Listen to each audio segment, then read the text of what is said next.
our roasted Brussels sprout and potato side dish for your next Thanksgiving meal. Bailey, let's tell them what's in here.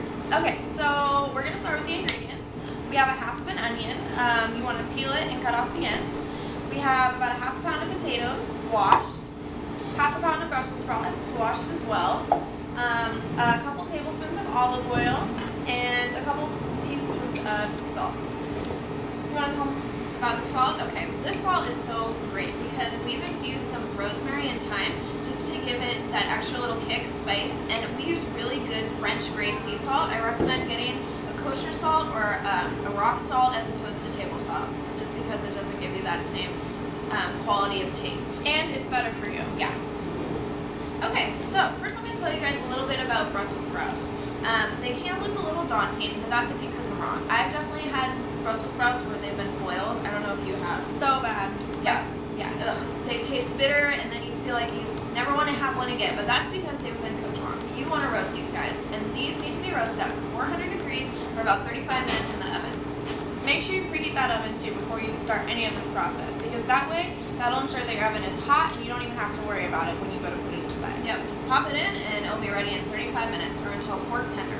So first we're going to cut the Brussels sprouts, and I'm going to cut them in half just so that they're all uniform, and this way they'll all cook evenly with the potatoes. And since they're roughly about the same size, it's perfect to use these little potatoes.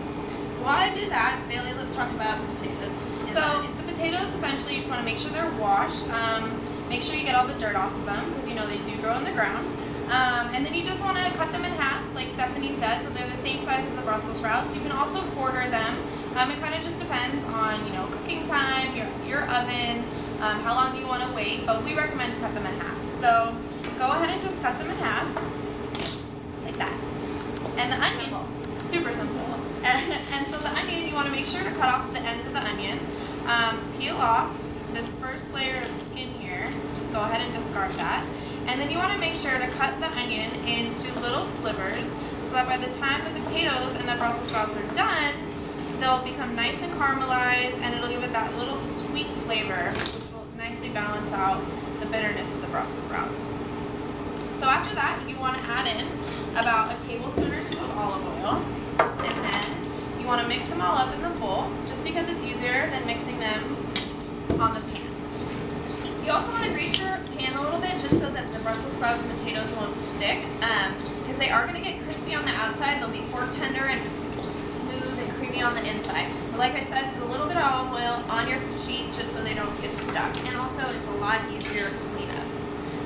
So you want to spread them out so they can evenly cook, so that everything has enough airspace around it so the heat can get all around every ingredient. You want to finish it off with a little bit of salt on top, just for a little added flavor and a little crunch. Yeah, exactly. So once you're ready, go ahead and take this and put this in the oven. Once again, that's at 400 degrees for about 35 minutes. And due to the magic that we have here at By Me San Francisco, so we have a lot of magic. So much. Okay. Ta-da! All finished. So this is what it's going to look like. We've actually garnished it a little bit with some Parmesan. But let's just do some more because who doesn't like cheese? So this recipe can be completely vegan if you want. You just don't add any Parmesan at the end, but again, it's completely vegetarian, completely gluten-free, and really good for you, and it's a great alternative to mashed potatoes or, any sort of creamy beans. I don't know what they make at Thanksgiving, but that just doesn't sound good. Yeah, so thanks for joining us. We'll see you next week. Bye, guys.